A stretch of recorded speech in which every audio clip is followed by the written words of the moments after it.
Hey guys and welcome to All About Medicos where you will get to know about your body. So आज की video में हम discuss करेंगे abnormal morphology of RBCs on the basis of shape. Shape के basis पर abnormal morphology क्या होती है? ये abnormal morphology of RBCs का पार्ट 2 है. पार्ट 1 में हमने डिस्कस किया था classification of abnormal morphology on the basis of size and abnormal inclusion, जिसका लिंक हम डिस्क्रिप्शन में आपको दे देंगे. अगर आपने अभी तक नहीं देखा है तो जाकर देखिए और समझिए, और अगर कोई क्वेश्चन है तो कमेंट बॉक्स में पूछिए. आज के पार्ट 2 में हम बताने वाले हैं कि abnormal morphology of RBCs on the basis of shape. Shape के बेसिस पर किस तरीके के सेल दिखाई देते हैं, उनसे कंडीशंस एसोसिएटेड क्या है उनके साथ, और किस कारण की वजह से वो एबनॉर्मल शेप्स में कन्वर्ट हो जाते हैं.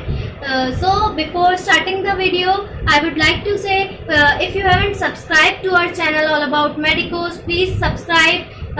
जो वीडियो है उसके जस्ट नीचे बेल आइकन है, उसको प्रेस कीजिए और सब्सक्राइब कीजिए All About Medicos. So let's get started. First जो टर्म है जो एबनॉर्मल मॉर्फोलॉजी ऑफ आरबीसीज की शेप, सबसे पहले तो बता दें कि हम बात कर रहे हैं abnormal morphology of RBC on the basis of shape. तो on the basis of shape में अगर हम देखें तो पहला टर्म जो हम सीखेंगे वो है poikilocytosis. What is poikilocytosis? Poikilocytosis is the variation in the shape of RBCs. RBCs की शेप में अगर वेरिएशन दिखाई दे रहा है, अगर आप एक फील्ड में पेरिफेरल ब्लड स्मीयर की एक फील्ड देखते हैं और उसमें आपको डिफरेंट शेप ऑफ आरबीसीज नजर आ रहे हैं तो उसको कहेंगे poikilocytosis. Poikilocytosis is the term which is used to define the variation in the shape of RBCs. Poikilocytosis के बेसिस पर ही हमने इसको आगे क्लासिफाई किया है. सो पोइकिलोसाइटोसिस के बेसिस पर जो फर्स्ट एबनॉर्मल सेल है वो है आपके spherocytes. RBCs which are smaller and denser in the shape are called spherocytes. Spherocytes ऐसे RBCs के सेल्स होते हैं जिनकी शेप जो हो जाती है, जो नॉर्मल RBCs है उनसे स्मॉल हो जाती है और वो डेंस दिखाई देते हैं. ग्रैन्यूल्स नहीं दिखेंगे लेकिन डेंसिटी कुछ ऐसी दिखाई देगी आपको कि आरबीसी बहुत डेंस दिख रहे हैं. ये ऐसा क्यों होता है? क्योंकि जो आरबीसीज हैं उन्होंने अपनी बाइकॉन्केविटी, जो बाइकॉन्केव शेप है उसको वो लॉस कर देते हैं. इस स्फेरोसाइट्स में क्या होता है कि जो सरफेस एरिया है वो डिक्रीज हो जाता है, बट जो सेल वॉल्यूम है वो हमेशा नॉर्मल रहती है. किन कंडीशंस में आपको स्फेरोसाइट्स दिख सकते हैं? Conditions which are associated with the spherocytes are, पहला तो यह है कि कॉन्जेनाइटल डिसऑर्डर है अगर बोन मैरो के, तो उन केस में आपको दिखाई दे सकता है congenital disorders of bone marrow, as well as कई तरीके के डिफरेंट टाइप्स ऑफ एनीमियाज में भी आप देख सकते हैं स्फेरोसाइट्स को. सो this is the first term spherocytes. Second cell in the series of poikilocytosis is elliptocytes. The phenomenon is known as elliptocytosis, but the cells are called as elliptocytes. अगर आपको किसी फील्ड में बहुत सारे इलेक्ट्रोसाइट्स या ओवेलोसाइट्स भी कहते हैं इनको नजर आ रहे हैं तो उस फिनोमिना को कहेंगे इलेक्ट्रोसाइटोसिस, और अगर जो सेल्स हैं उन्हें कहेंगे इलेक्ट्रोसाइट्स. इलेक्ट्रोसाइट्स वो आरबीसीज होते हैं जो शेप में बाइकॉन्केविटी छोड़कर ओवल शेप के हो जाते हैं और सेंट्रल पेलर एरिया इनका नहीं रहता है. There is no central pallor area, जो आपको यूनिफॉर्म डेंसिटी इसमें सेल में दिखाई देगी. कोई भी जो सेंट्रल पेलर एरिया है वो दिखाई नहीं देगा. इलेक्ट्रोसाइट्स होते हैं आपके due to deficiency of vitamin B12 and folic acid. Deficiency of vitamin B12 और फॉलिक एसिड की वजह से जो सेल्स हैं वो उनका प्रॉपर मैचुरेशन नहीं हो पाता है और वो अपनी नॉर्मल बाइकॉन्केव शेप को छोड़कर ओवल शेप के नजर आते हैं. इन्हीं ओवल शेप सेल्स को हम इलेक्ट्रोसाइट्स कहते हैं जिनमें सेंट्रल पेलर एरिया नहीं होता है. Talking about the third type of cell in this series of poikilocytosis, the third cell is target cell. Target cells are also known as podocytes. Target cells को हम podocytes भी कहते हैं. Podocytes कैसे sales होते हैं? अगर आप पोडोसाइट्स को देखेंगे तो आप देखेंगे कि पोडोसाइट्स आपको कुछ इस तरीके के आरबीसीज नजर आएंगे कि आरबीसीज के जो सेंट्रल एरिया है उसमें एक डार्क आपको रिंग जैसी दिखाई देगी. ये रिंग आपको हीमोग्लोबिन की रिंग होती है, हीमोग्लोबिन का एक्सेसिव बैंड होता है. इसको बुल्स बुल्स आई भी कहते हैं। बुल्स आई क्यों कहते हैं? क्योंकि जो सेंट्रल एरिया है वो आपका पेल होता है और उसके आगे डार्क एरिया होता है। टारगेट सेल्स और कोडोसाइट्स आपको कब नजर आ सकते हैं? लीवर डिजीजेस में आपको टारगेट सेल्स दिख सकते हैं, थैलेसीमियाज में दिख सकते हैं और हीमोग्लोबिनोपैथीज में दिख सकते हैं। कॉज क्या होता है टारगेट सेल्स का? क्यों टारगेट सेल्स किसी के ब्लड में दिखाई देने लगते हैं?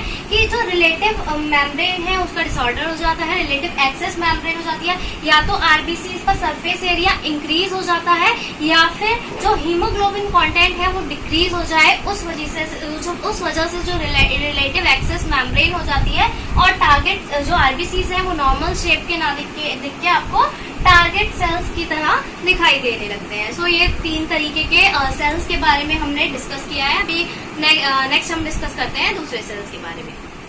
सो next cell in this series is sickle cell. आपने पहले भी सुना होगा कि सिकल सेल एनीमिया में सिकल सेल्स देखे जाते हैं।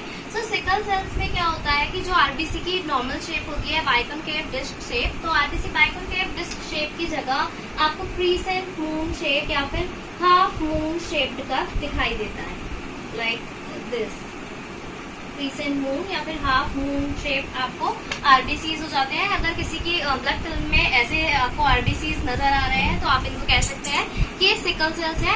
ये होता है कि एबनॉर्मल जो हीमोग्लोबिन एस है, ऐसी जीन होता है, उसको अगर एक्वायर कर ले कोई पर्सन और उसका जो हीमोग्लोबिन है वो नॉर्मल हीमोग्लोबिन से चेंज होकर HbS हो जाता है। सो HbS की प्रेजेंस से जो आपके आरबीसीज है उनकी शेप सिकल सेल शेप हो जाते हैं। सिकल या फिर क्रिसेंट मून शेप आपको दिखाई देती है। किसमें नजर आता है मैं आपको बता चुकी हूँ, सिकल सेल एनीमिया में। जो ऑक्सीजन है उसकी रिड्यूस ऑक्सीजन टेंशन की वजह से, जो HbS की प्रेजेंस की वजह से ऑक्सीजन टेंशन रिड्यूस हो जाती है और सेल्स जो है आरबीसी वो नॉर्मल शेप को छोड़कर सिकल शेप के या फिर क्रिसेंट मून शेप के आपको दिखाई देते हैं। This is all due to the presence of HbS instead of HbA1, HbA2 and the condition which is associated with these kind of cell is sickle cell anemia. Next, talking about next type of cell in this series. Next type of cells हैं आपके bird sales. Bird sales को हम एक्टिनोसाइट्स भी कहते हैं। Burr cells are also known as echinocytes. Echinocytes कैसे दिखाई देते हैं आपको? एक्टिनोसाइट्स आपको दिखेंगे कि नॉर्मल यूनिफॉर्म प्रोजेक्शन आपको जो आरबीसीज हैं उनमें दिखाई देगी। इस तरीके के यूनिफॉर्म प्रोजेक्शन, जो आरबीसी की शेप है वो बाइकॉन्केव ना होकर यूनिफॉर्म प्रोजेक्शंस आपको दिखाई देते हैं। इसके साथ एसोसिएटेड जो कंडीशंस हैं वो क्या है? इसके साथ एसोसिएटेड कंडीशन है आपकी रीनल इनसफिशिएंसी में ऐसा दिख सकता है, थ्रोम्बोसाइटोपिनिया यानी कि प्लेटलेट्स अगर कम हो जाएं तो उस केस में भी आपको क्या दिखेगा? बर्ड सेल्स दिखाई दे सकते हैं। बर्ड सेल्स की शेप ऐसी क्यों होती है? What is the cause of this uniform projection in the cell? कि जो सेल मेम्ब्रेन है उसकी ऑर्गेनाइजेशन में कोई अगर चेंजेस आ जाते हैं तो आरबीसीज बाइकॉन्केव शेप का ना दिखकर आपको यूनिफॉर्म प्रोजेक्शन यानी कि बर्ड सेल्स का शेप का दिखेगा। Talking about the next type of cell in this series, तो नेक्स्ट टाइप ऑफ सेल है वो होते हैं आपके अकैंथोसाइट्स। सो अकैंथोसाइट्स में कई बार बहुत कंफ्यूजन होता है। अकैंथोसाइट्स और बर्ड सेल्स में लोग कंफ्यूज कर जाते हैं बर्ड सेल्स, एक्टिनोसाइट्स और अकैंथोसाइट्स को। अकैंथोसाइट्स में भी क्या होता है? प्रोजेक्शन होती है आपके आरबीसीज पर, but these projections are not that much uniform as compare to the burr cells, और बड़ी बड़ी गैप्स के साथ ये प्रोजेक्शंस आपको नजर आएंगी अकैंथोसाइट्स में। अकैंथोसाइट्स में क्यों आपको अकैंथोसाइट, व्हाट इज द कॉज, क्या कारण है कि अकैंथोसाइट्स शेप आपको सेल्स में दिखाई देती है? कि due to the phospholipid content of RBCs, जो आपके आरबीसीज की सेल मेम्ब्रेन में फॉस्फोलिपिड कंटेंट है उसमें चेंज आ जाए, उस वजह से सेल्स में कुछ इस तरीके के प्रोजेक्शंस आपको दिख सकते हैं। जो कंडीशन एसोसिएटेड है कैंथोसाइट्स के साथ वो होती है आपकी लीवर डिजीज में। हमेशा जो कैंथोसाइट्स हैं वो मोस्टली आपको लीवर डिजीज में ही नजर आएंगे। सो कंडीशन हो गई आपकी liver disease, whereas the cause is due to the phospholipid content of RBCs। जो फॉस्फोलिपिड कंटेंट है उसमें कोई ऑर्गेनाइजेशनल चेंज आ जाए तो आपके जो आरबीसीज हैं वो नॉर्मल बाइकॉन्केव शेप के ना रहकर आपको लॉन्गर प्रोजेक्शंस के साथ इस तरीके से नजर आ सकते हैं। So talking about the next type of cell in this series, जो नेक्स्ट टाइप ऑफ सेल है सीरीज में, वो होते हैं आपके शिस्टोसाइट्स।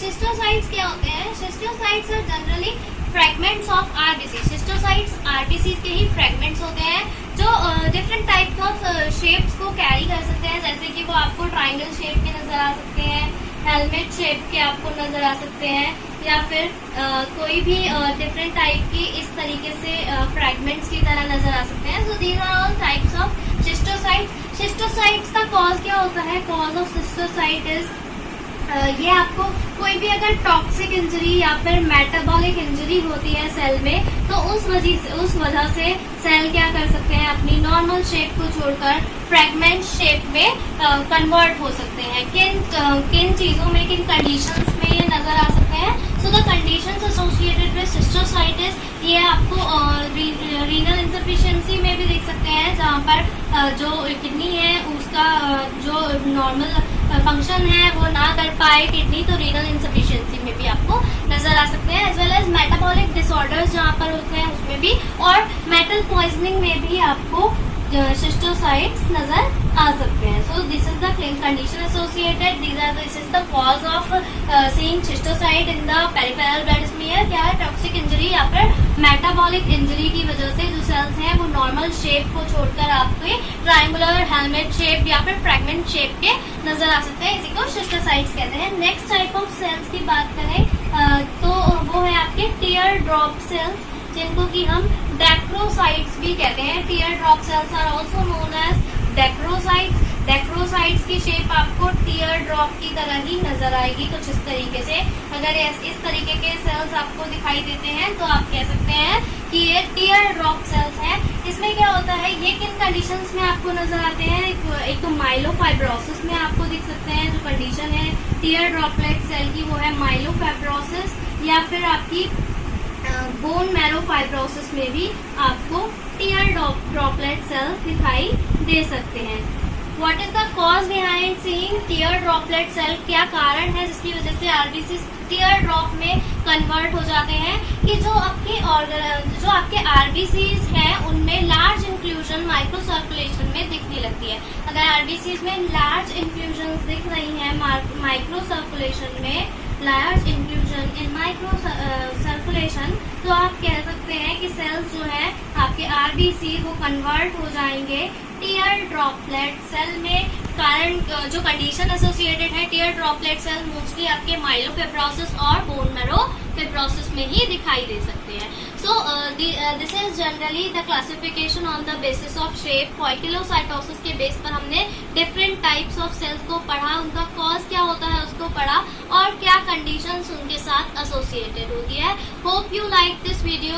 और जो भी आपके सजेशन है इस वीडियो के बारे में, या फिर आपको कोई टॉपिक को कवर करना है, सो प्लीज कमेंट बॉक्स में कमेंट कीजिए और बताइए। And don't forget to like, share and subscribe to all about